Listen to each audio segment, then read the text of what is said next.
Welcome everyone to my class. In today's class, I'll be teaching you how to make spiral crinoline fascinator. Okay, and the materials involved for this tutorial is your heart wire. This is called heart wire. You can choose to use a copper wire, anyone you like, but I prefer using this one because it is not somehow flexible, but anyhow it's very strong and I prefer using this. And you'll be needing your 3 yards crinoline, and you need your 3 mix. This is called a 3 mix, and your plier. This plier is used for cutting your heart wire, and your Alice band. Though we have different sizes of Alice band, but you can choose to use this one because this one is the medium size because of the weight of the fascinator you're making. And your bias. This one now is called your bias. And of course your scissors for cutting, your needle and a matching color thread, and your tape for measuring, and your feathers. You can choose to work with your feathers or bullets.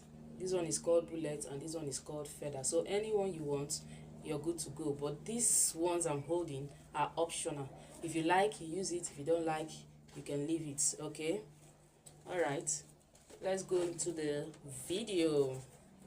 Next thing you're to do, you pick up your crinoline, measure 1 yard from your 3 inches crinoline. Measure 1 yard. Okay, now you find out that there is a fishing line at the edge of this crinoline. Make sure you take it off so that your work will be neat.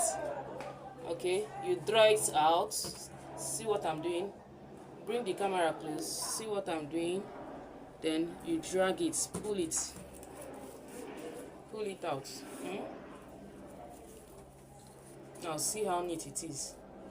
Please don't sew with your fishing line in your crinoline.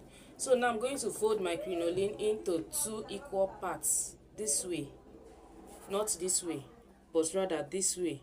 Then you insert your heart wire, okay, in between your crinoline. Insert it like this. Then you see this edge here,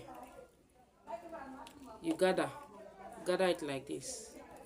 Then you tie it together with your crinoline. Tie your wire. The wire got to the end of this crinoline, so make sure you tie it. As you're tying, ensure it is very, very tight, very firm, so that it will not lose. To avoid starting your work all over again, make sure you tie it very well. You can use that fishing line you remove from your crinoline because that one is strong. It's like a bulky thread. So you tie it, make sure it is very, very strong and tight. Okay, tight it to be very tight. So when you're done, you cut it, then continue with your running stitch. Now what I mean by running stitch, you fold this one, make sure the wire is coming in between. Make sure it's coming in between your crinoline. Be careful so that your wire will not injure you. Now see what I'm doing. Then I will start sewing. Sew it first close to this thread, so that when you're pulling your thread, it will not remove. So the thread now will secure your needle from pulling off.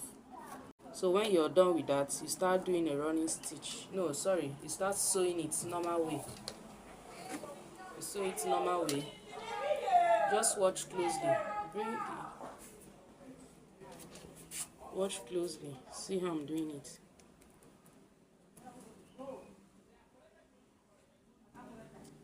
You keep doing it.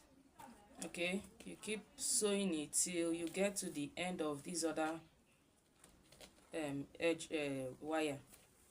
Keep sewing it. See the way I'm doing it till you get to the end.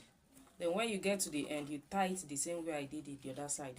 Then the excess wire, you cut it with your plier. You cut it, then you gather here just the same way I did the other one. You gather here and tie. You tie with your thread.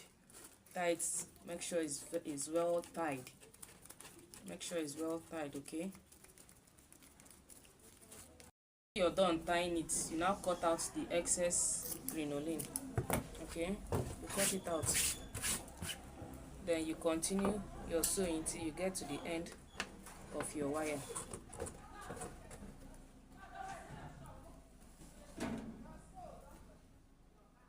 Keep sewing it. When you get to the end, you also tie. Then you keep that one aside.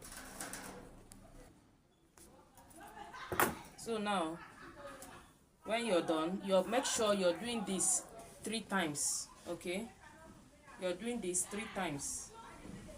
Like I said earlier, remember our yard of the material, the crinoline we measured was 3 yards. So you take each of the spiral, you cut 1 yard. Each of the crinoline, you cut 1 yard, and you achieve it in 3 places. Okay,